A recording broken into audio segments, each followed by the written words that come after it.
صدق الله العظيم. اللهم صل على سيدنا وسندنا ونبينا وحبيبنا ومولانا محمد وبارك وسلم. برادران اسلام، معزز علماء کرام، میرے بزرگوں، آج بڑی سعادت کی بات ہے کہ ہم سب نے قرآن کریم تراویح میں حضرت حافظ قاری ظفر اللہ شہید دامت برکاتہ العالیہ کی ابتدا میں مکمل سماعت فرمایا. کئی سالوں سے یہ معمول میرا چلا آ رہا ہے، یہ میرے لیے سعادت کی بات ہے. میں یہاں کے تمام ذمہ داروں کا اور آپ سب کا شکر گزار بھی ہوں کہ شب قدر کے موقع پر میری حاضری ہوتی ہے. ابھی آپ کے سامنے حضرت مولانا نیر اقبال صاحب دامت برکاتہم نے آیت سجدہ سے متعلق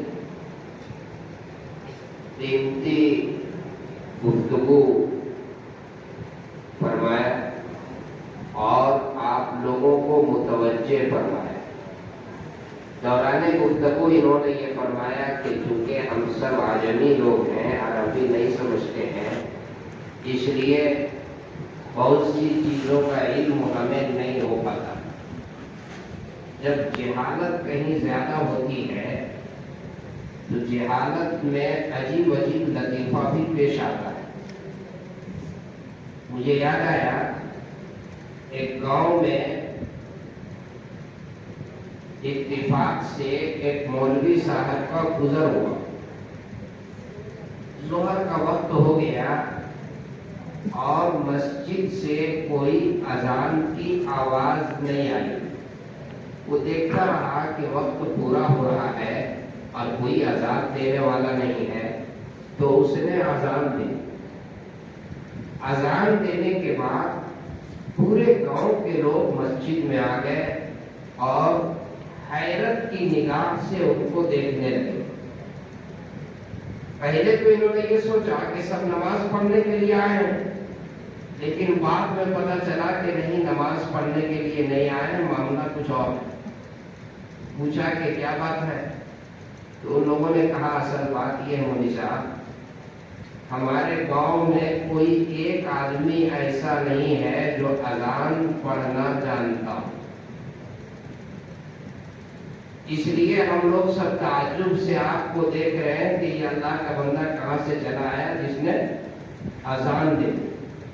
اچھا ایسی بات ہے کہ ہاں، کیا آپ نماز کے جب اذانیں نہیں جانتے ہیں تو نماز کا؟ اب مسئلہ یہ ہے، ہم لوگ بہت خوش ہیں آپ چلے آئے، اب آپ کو یہاں سے جانے نہیں دیں گے. آپ کو اذان بھی دینی ہے اور نماز بھی پڑھانی ہے. تو مولوی صاحب نے کہا کہ ٹھیک ہے، میں رہ جاؤں گا، صرف ایک شرط ہے. کہا کیا شرط ہے؟ کہا شرط یہ ہے کہ تم سب کو نماز پڑھنے کے لیے آنا ہوگا. لوگوں نے کہا کہ ٹھیک ہے، مان گئے وقتی طور پہ. اب دوسرے دن سے مولوی صاحب اذان شروع کیے، فجر کی اذان دیے، کوئی ایک آدمی نماز پڑھنے کے لیے نہیں آیا. ظہر کی اذان کوئی نہیں، عصر میں کوئی نہیں، مغرب میں کوئی نہیں، عشاء میں کوئی نہیں. 5 وقت مکمل ہو گیا، تنہا اذان دے اور تنہا نماز پڑھے. 3 دن تک کے یہ سلسلہ رہا. چوتھے دن اس نے گاؤں کے سب لوگوں کو بلایا، میٹنگ بلائی اور کہا کہ بھائی، میں نے پہلے کہا تھا کہ میں اس شرط پر رہوں گا کہ سب کو نماز پڑھنی پڑے گی. آپ لوگ تو کوئی نماز پڑھنے کے لیے آتے نہیں، اس لیے میں اس گاؤں میں نہیں رہوں گا. تو گاؤں والوں کی جہالت کی حد یہ تھی. کہا کہ اے مولوی صاحب سنیے، آپ اپنا کام کیجیے اور ہم لوگوں کو اپنا کام کرنے دیجیے. ایک کام آپ کے ذمے میں ہے اور ایک کام ہم لوگوں کے ذمے میں ہے۔ کہا کیا کام ہے؟ کہا آپ کے ذمے میں کام یہ ہے کہ آپ اپنی نماز بھی پڑھیں اور پورے گاؤں والوں کی نماز بھی پڑھیں، اور ہم لوگوں کے ذمے میں یہ ہے کہ آپ کے لیے ہم لوگ کما کر تنخواہ کا انتظام، جیسے ہمارے مولانا نیر اقبال صاحب جب سے تشریف لائے ہیں حسین والے چاہ رہے ہیں کہ ان کو جانے نہ، کہا کہ ایک کام ہمارے ذمے میں اور ایک کام آپ کے ذمے میں۔ تو مولوی صاحب نے ہاتھ جوڑ لیا کہ ہم سب کے طرف سے نماز نہیں پڑھ پائیں گے، اس لیے ہم کو جانے دیجیے۔ لوگوں نے کہا کوئی ہاتھ سے جانے نہیں دیں گے۔ ایک آدمی سمجھدار قسم کا تھا، اس نے کہا کہ مولوی صاحب نہیں مانیے گا تو چل جائیے، لیکن جانے سے پہلے ہم کو نماز سکھا دیجیے، ہمیں نماز سکھا دیجیے، ہم سیکھ جائیں گے نا تو پورے گاؤں والوں کو ڈنڈے سے نماز پڑھائیں گے۔ تو مولوی صاحب نے سوچا کہ یہ اچھی بات ہے، ہمیں نہیں رہنا ہے تو کم سے کم یہ آدمی نماز سیکھنا چاہ رہا ہے تو نماز سکھا۔ کہا کب سیکھو گے؟ کہ کل فجر کی نماز پڑھ کے میرے گھر ہی آ جائیے، بہتر رہے گا۔ کہا ٹھیک ہے۔ اب وہ جو نماز سیکھنے والا تھا اس نے اپنی اہلیہ سے رات میں ہی بتا دیا کہ صبح مولوی صاحب آئیں گے مجھ کو نماز سکھانے کے لیے، اس لیے ایسا کرو گھر ذرا صاف ستھرا نیت پوچھ کے رکھ دو، اس لیے کہ نماز سیکھیں گے۔ تو اہلیہ نے گھر نیت دیا، صاف ستھرا کر دیا، اور یہ بھی غسل کر کے اور نئی لنگی نیا کرتا اور نئی ٹوپی پہن کر بیٹھ گئے۔ فجر کے بعد مولوی صاحب گئے اور کہا کہ اب نماز میں سکھاؤں گا، ترتیب یہ ہوگی کہ میں جو کہوں گا وہ تم کو کہنا ہے، اور میں جیسا کروں گا ویسا تم کو کرنا ہے۔ کہا بڑی اچھی بات ہے۔ کہا پڑھ بسم اللہ الرحمن الرحیم۔ تو اس نے کہا پڑھ بسم اللہ الرحمن الرحیم۔ کہا عجیب بدتمیز آدمی ہے، ارے جتنا پڑھنے کے لیے کہہ رہے ہیں اتنے پڑھو۔ تو اس نے بھی دوہرا دیا کہ عجیب بدتمیز آدمی ہے، جتنا پڑھنے کے لیے کہہ رہے ہیں اتنا ہی پڑھو۔ تو غصہ آیا مولوی صاحب کو، جلالی مولوی صاحب نے ایک تماچا اس کو رسید کر دیا۔ تو جتنے زور سے اس نے مارا تھا اتنے ہی زور سے اس نے بھی مولوی صاحب کو ایک تماچا رسید کر دیا۔ اب مارا ماری سے بات آگے بڑھا تو جو پکڑا پکڑی اور اس کے بعد پٹکا پٹکی چل رہی۔ اندر سے کھڑکی سے بیوی دیکھ رہی تھی کہ اب تو یہاں معاملہ پٹکا پٹکی شروع ہو گیا۔ تو بیوی اندر سے بولی کہ اگر مجھ کو پہلے معلوم ہوتا کہ نماز میں اتنا اٹھا پٹک ہے تو ہم گھر نیند کے نہیں۔ گاؤں کے لوگ آ گئے، دیکھا کہ مولوی صاحب کو اس نے پٹک دیا ہے، تو گاؤں کے لوگوں نے کہا کہ اس کو چھڑاؤ، کیا بات ہے، کیوں جھگڑا ہو رہا ہے؟ تو اندر سے بیوی بولی کہ نہیں جھگڑا نہیں ہو رہا ہے، نماز سکھائی جائے، جھگڑا نہیں ہو رہا ہے، نماز سکھائی جائے۔ جب چھڑایا تو جو نماز سیکھنے والا تھا اس نے کہا کہ اگر مجھ کو پہلے معلوم ہوتا کہ نماز میں اتنا جو ہے اٹھا پٹک اور اتنا تگڑم بازی ہے تو ہم نئی لنگی پہن کر نہیں آپ کے سامنے بیٹھے۔ یہ سب جہالت کی علامت ہے۔ ماشاءاللہ یہ تو اہل علم کا گاؤں ہے، سب علماء، اہل علم، حفاظ، قراء، وکیل، ڈاکٹر، دانشور لوگ یہاں تشریف رکھتے ہیں۔ میں صرف قرآن کریم کے حوالے سے دو بات عرض کر کے اور میں آپ سے رخصت ہو جاؤں گا، چونکہ اس کے بعد کچھ لمبا نظام ہے جو مولانا نے مجھے بتایا۔ قرآن کے حوالے سے ایک بات، آج قاری ظفر اللہ صاحب دامت برکاتہ العالیہ نے قرآن کریم کی تلاوت جو تراویح میں کی ہے، جس درد کے ساتھ، جس سوز کے ساتھ، اور پھر تراویح کے اختتام پر، تکمیل پر جو انہوں نے دعا کی، میرے بھائیوں کل قیامت کے دن یہ قرآن اللہ کے دربار میں آئے گا، اللہ کے دربار میں قرآن کریم آئے گا۔ یجیء القرآن یوم القیامہ، قیامت کے دن قرآن اللہ کے دربار میں آئے اور اللہ تبارک و تعالی سے سفارش کرے گا تمام حاملین قرآن کے لیے، قرآن پڑھنے والے، قرآن پڑھانے والے، قرآن سیکھنے والے، قرآن سکھانے والے، قرآن پر عمل کرنے والے، قرآن کریم سے تعلق رکھنے والے۔ اللہ تبارک و تعالی کے دربار میں قرآن ان سب کے لیے سفارش کرے گا اور یہ کہے گا اے اللہ، اے مولا کریم، آپ حاملین قرآن کو تاج کرامت عطا فرما دیجئے۔ اللہ تبارک و تعالی قرآن کریم کی سفارش کو رد نہیں فرمائے، قرآن کریم کی سفارش کو قبول فرماتے ہوئے اللہ رب العزت تمام حاملین قرآن کے لیے تاج کرامت عطا فرما دیں گے۔ ابھی آپ قاری صاحب کو اعزازی طور پہ آپ کچھ دیں گے، نوازیں گے، اعزاز سے نوازیں گے۔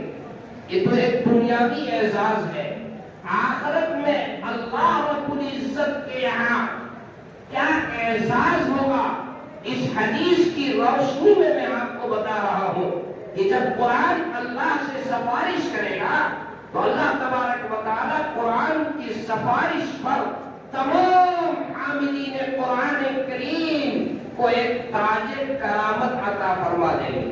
یلبس تاج الکرامہ، کرامت کا تاج اس کے سر پہ رکھ دیں گے۔ قرآن اس پر خاموش نہیں رہے گا، قرآن پھر کہے گا یا رب زدہ، اے اللہ اور اضافہ کر دیجئے۔ اللہ تبارک و تعالی حاملین قرآن کے لیے قرآن کی سفارش پہ اللہ رب العزت تاج کرامت عطا فرمانے کے بعد قرآن جب اللہ سے کہے گا یا رب زدہ، اے اللہ آپ نے انہیں تاج کرامت عطا فرما دیا، اے مولا آپ انہیں ایک خصوصی پوشاک بھی عطا فرما دیجیے، اعزازی لباس بھی عطا فرما دیجیے۔ یلبسو حلۃ الکرامہ، اللہ تبارک و تعالی قرآن کریم کی سفارش کو قبول فرماتے ہوئے تمام حاملین قرآن کو ایک خصوصی پوشاک عطا فرمائیں گے، ایک اعزازی لباس عطا فرمائیں گے۔ اللہ اللہ، اس لباس کے کیا کہنے، اس پوشاک کے کیا کہنے، وہ کیسی لباس اور وہ کس طرح کا عمدہ قسم کے پوشاک جو اللہ کی طرف سے حاملین قرآن کو دیا جائے گا۔ اللہ تبارک و تعالی قرآن کی سفارش کو قبول کرتے ہوئے تاج بھی عطا فرما دیں گے، لباس بھی دے دیں گے۔ اس کے بعد قرآن پھر کہے گا اے اللہ آپ اس سے اپنی رضا کا پروانہ عطا فرما دیجیے۔ اے مولا آپ حاملین قرآن کو اپنی رضا کا پروانہ عطا فرما دیجیے۔ اللہ تبارک و تعالی قرآن کریم کی سفارش پر تمام حاملین قرآن کو اپنی رضا کا پروانہ عطا فرما دیں گے۔ میرے بھائیوں، علماء سے پوچھ لیجئے کل قیامت کے دن اللہ کے جانب سے، ملائے اعلیٰ کے جانب سے رضا کا پروانہ مل جائے، اس سے بڑا اور کوئی اعزاز نہیں ہو سکتا ہے۔ اللہ اعلان فرما دیں گے میں تم سے راضی ہو گیا۔ قرآن کی سفارش پہ اللہ رب العزت تمام حاملین قرآن کو اپنی رضا کا پروانہ عطا فرما دیں گے۔ اس کے بعد پھر اللہ تعالیٰ حکم دیں گے اب تو پڑھتا جا، اقرا پڑھتا، پڑھتا جا اور چڑھتا جا۔ حافظ قرآن پڑھتا جائے گا اور اپنے درجات کو وہ طے کرتا چلا جائے گا۔ میرے بھائیوں، یہ ہے قرآن کریم سے تعلق رکھنے والا، قرآن کو اپنے سینے میں محفوظ کرنے والا، قرآن کی تلاوت کرنے والے کا یہ مقام ہے۔ آپ سب یہ ارادہ کریں کہ انشاءاللہ ہم سب قرآن کریم سے اپنے رشتے کو مستحکم کریں گے، خود بھی قرآن پڑھیں گے، اپنے بچوں کو بھی قرآن پڑھائیں گے، وہ گھر کتنے بابرکت ہیں جن گھروں سے رمضان کے مہینے میں قرآن کی تلاوت کی آواز آتی ہے، جن کے بچے قرآن پڑھتے ہوں گے، جن کی گھر میں جن کی بہنیں قرآن پڑھتی ہیں، جن کی بیگمات قرآن پڑھتی ہے، وہ گھر کتنے خوش نصیب ہیں جن گھروں سے قرآن کی تلاوت کی آواز آتی ہے۔ میرے بھائیوں، میں اس خط قرآن کریم کے تکمیل کے موقع پر، اس موقع پر صرف یہی پیغام آپ کو دے کر رخصت ہو رہا ہوں، قرآن سے اپنے تعلق کو مضبوط کر لیجیے۔ قرآن کی وجہ سے آپ کو دنیا میں بھی عزت سے سرفراز آپ ہوں گے، اور آخرت میں بھی اللہ کی نگاہ میں جو مقام ہوگا وہ میں نے آپ کو بتا دیا۔ ایک بات یاد آئی قرآن کے حوالے سے عرض کر کے میں رخصت ہوں۔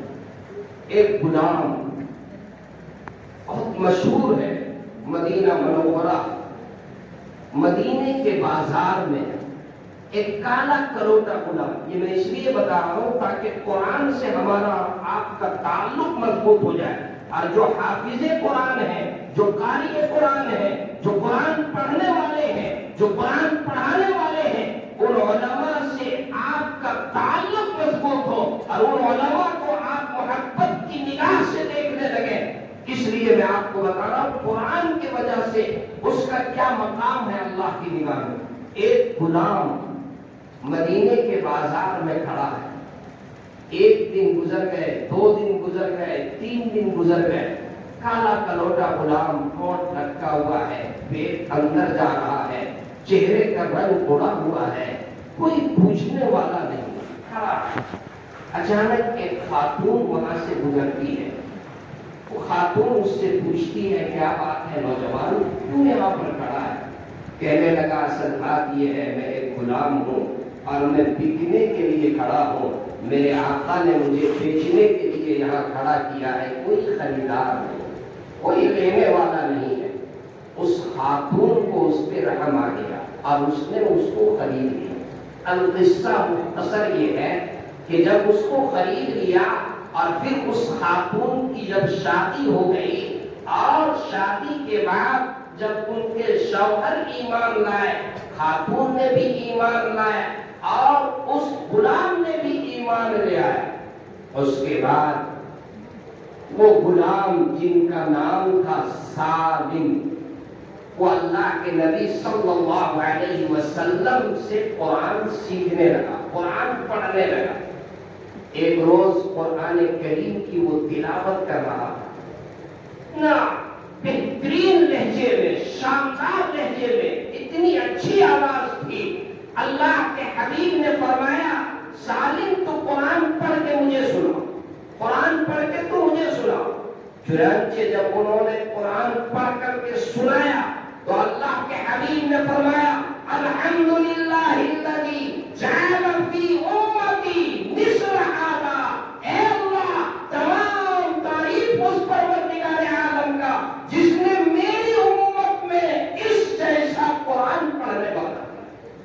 اللہ، وہ غلام جس کا کوئی خریدار نہیں تھا، 3 دن سے مدینے کے بازار میں کھڑا تھا، جب قرآن کو اس نے سیکھ لیا اور قرآن سے جب اس کا رشتہ ہوا تو پیارے آقا یہ ارشاد فرما رہے ہیں الحمدللہ الذی جعل فی امتی مثل ھذا، اور آگے اللہ کے حبیب فرماتے ہیں خذوا القرآن من 4، قرآن 4 شخص سے سیکھو، عبداللہ ابن مسعود، سالم مولا ابی حذیفہ، ابی ابن کعب و معاذ ابن جبل۔ اللہ کے حبیب فرماتے ہیں یہ 4 آدمی سے قرآن سیکھو۔ اس میں ایک نام اس غلام سالم مولا ابی حذیفہ اس غلام کا ہے جو 3 دن تک مدینے کے بازار میں کھڑا ہے اور کوئی اسے لینے والا نہیں ہے، لیکن جب قرآن سے رشتہ ہوا اور قرآن سے تعلق ہوا، اللہ کی نگاہ میں وہ مقام ہوا کہ اللہ کے حبیب نے فرما دیا کہ لوگوں قرآن ان سے سیکھو۔ اسی کو کسی شاعر نے کہا کہ جب تک بکے نہ تھے کوئی پوچھتا نہ تھا، جب تک بکے نہ تھے کوئی پوچھتا نہ تھا، تو نے خرید کے انمول کر دیا، تو نے خرید کے انمول کر دیا۔ میرے بھائیوں، قرآن کریم سے اپنے تعلق کو مضبوط کیجیے اور اس بات کا معمول بنائیے کہ ہمیشہ قرآن کی تلاوت کریں گے۔ آج چونکہ یہ متبرک رات، آج یہ داغ رات، شب قدر کی رات بھی ہو سکتی ہے۔